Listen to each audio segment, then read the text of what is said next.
ಇವತ್ತು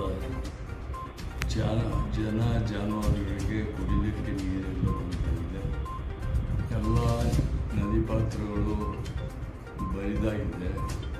ಬಾವಿಯಲ್ಲಿ ನೀರಿಲ್ಲ. ರೈತರ ಏನು ಬೋರ್ವೆಲ್ಗಳು ಕೂಡ ನೀರು ಸಿಗ್ತಾ ಇಲ್ಲ. ಮತ್ತು ಎಷ್ಟು ಆಳವಾಗಿ ಬೋರ್ವೆಲ್ ಕೊರೆದರೂ ಕೂಡ ನೀರು ಬರ್ತಾ ಇಲ್ಲ. ಹೀಗಾಗಿ ಬೇಸಿಗೆ 4 ತಿಂಗಳು ಇನ್ನೂ ಕಳಿಬೇಕಾಗಿದೆ. ಭಾಳ ಜನರು ಭಾಳ ಸಂಕಷ್ಟದಲ್ಲಿದ್ದಾರೆ.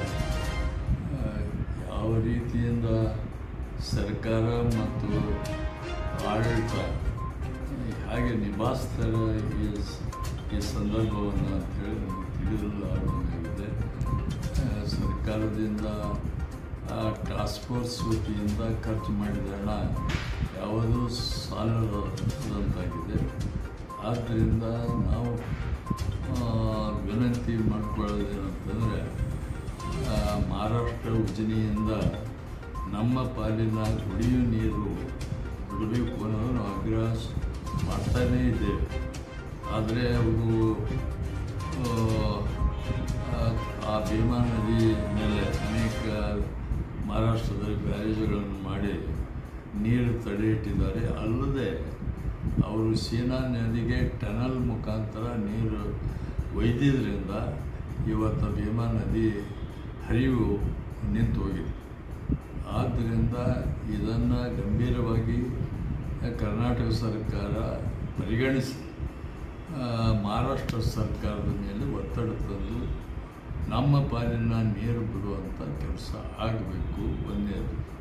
ಅಲ್ಲಿ ಎರಡನೇದು ಅಂತಂದರೆ, ಈಗ ಭೀಮಾ ನದಿ ಮೇಲೆ ಎಲ್ಲ ಹಳ್ಳಿಗಳ ಕುಡಿಯುವ ನೀರಿನ ಯೋಜನೆ ಇವತ್ತು ಭೀಮಾ ನದಿ ಅವಲಂಬಿತವಾಗಿದೆ. ಅಲ್ಲಿಯೇ ಜಾಕ್ವೆಲ್ಗಳನ್ನು ಮಾಡಲಾಗಿದೆ.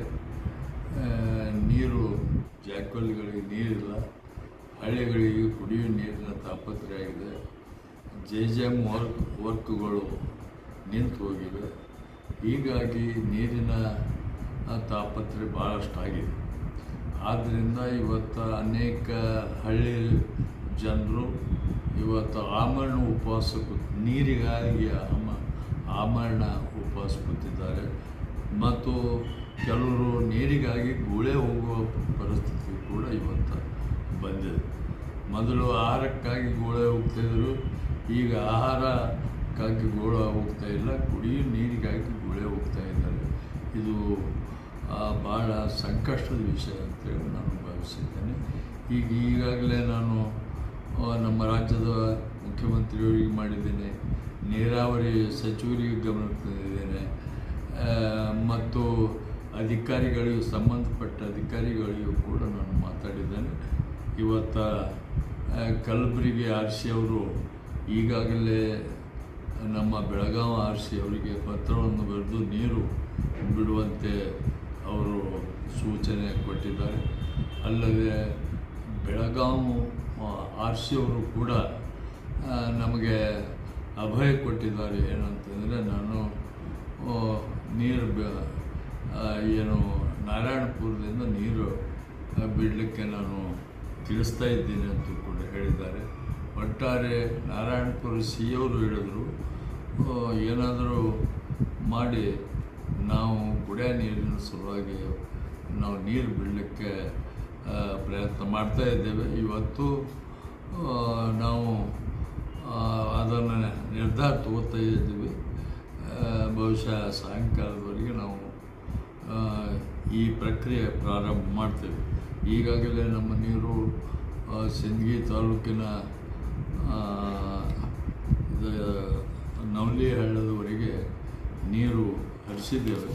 ಮುಂದೆ ಇನ್ನೂ 20 ಕಿಲೋಮೀಟರ್ ಹರಿಸಿದರೆ ನಮ್ಮ ಭೀಮಾ ಸ್ವರ್ಣ ಬ್ಯಾರೇಜಕ್ಕೆ ನೀರು ತಲುಪಿಸ್ತದೆ. ಅದೊಂದು 2 ದಿವಸದಾಗ ಈ ಬವಣೆ ಕಡಿಮೆ ಆಗ್ತದೆ ಅಂಥೇಳಿ ನನಗೆ ಅನಿಸ್ತದೆ. ಬೆಳಗಾನೂರ ಮುಖಾಂತರ ನವಲಿ ಹಳ್ಳಿ ಮುಖಾಂತರ ನೀರು ಬಿಡಲಿಕ್ಕೆ ಒತ್ತಾಯ ಮಾಡಿದ್ದೇವೆ. ಇವತ್ತು ಸಂಜೆವರೆಗೆ ಇದರ ಬಗ್ಗೆ ನಮಗೆಲ್ಲ ಎಲ್ಲ ಮಾಹಿತಿ ಸಿಗ್ತದೆ. ಸಿಕ್ಕ ಮೇಲೆ ನಾವು ಇವತ್ತು ಆಮರಣ ಉಪವಾಸ ಕೈಗೊಂಡವರಿಗೆ ಅವರಿಗೆ ವಿನಂತಿ ಮಾಡ್ತಾಯಿದ್ದೀವಿ, ಇದನ್ನು ತಾವು ಕೈ ಬಿಡಬೇಕು, ನಾವು ನೀರಿನ ವ್ಯವಸ್ಥೆ